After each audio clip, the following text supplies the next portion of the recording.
ಇನ್ನಷ್ಟು ಅಪ್ಡೇಟ್ಸ್ ಬರ್ತಾ ಇದೆ ನೋಡೋಣ. ಏರ್ ಇಂಡಿಯಾ ವಿಮಾನ ಅಪಘಾತ ಅಹಮದಾಬಾದ್ನಲ್ಲಿ ನಡೆದಿರ್ತಕ್ಕಂಥ ಘಟನೆ.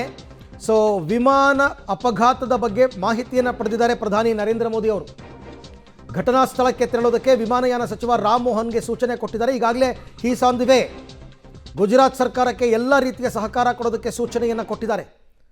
ಸಾಮಾನ್ಯವಾಗಿ ಇಂಥ ಸಂದರ್ಭಗಳಲ್ಲಿ ರಾಜ್ಯ ಸರ್ಕಾರ ಮಹತ್ವದ ಇದನ್ನು ತಗೊಳಕ್ಕೆ ಬರಲ್ಲ, ವಿಮಾನಯಾನ ಇಲಾಖೆಯವರೇ ತಗೋತಾರೆ. ಸೊ ಹಾಗಾಗಿ ನೋಡೋಣ, ಅಲ್ಲಿನ ಏರ್ಪೋರ್ಟ್ ಅಥಾರಿಟಿ ಆಫ್ ಅಹಮದಾಬಾದ್ ಅವರು ಕೂಡ ಇರ್ತಾರೆ. ಆಮೇಲೆ ಏನೋ ಸ್ವಲ್ಪ ವಿಳಂಬವಾಗಿ ಟೇಕ್ ಆಫ್ ಆಗಿತ್ತಂತೆ ವಿಮಾನ. ಆ್ಯಕ್ಚುಯಲ್ ಟೈಮ್ಗಿಂತ ಸ್ವಲ್ಪ ಲೇಟಾಗಿ ಟೇಕ್ ಆಫ್ ಆಗಿತ್ತು ಅಂತ.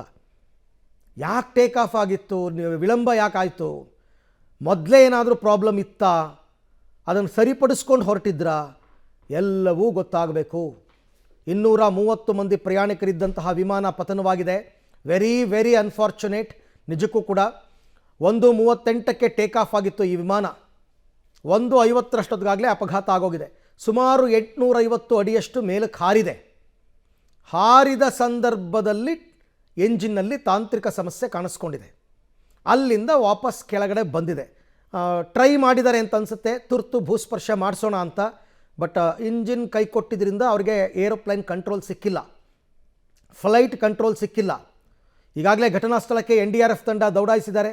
NDRF, SDRF ಎಲ್ಲರೂ ಕೂಡ ಬರ್ತಾರೆ. ರಕ್ಷಣಾ ತಂಡ ವ್ಯಾಪಕವಾಗಿ ರೆಡಿ ಮಾಡ್ಕೊಂಡಿರ್ತಾರೆ. ಅದೆಲ್ಲ ಓಕೆ. ಬಟ್ ಎಲ್ಲ ಮಾಹಿತಿ ತಗೊಂಡು ಆಮೇಲೆ ಒಂದು ಬ್ರೀಫ್ ಮಾಡ್ಬೋದು.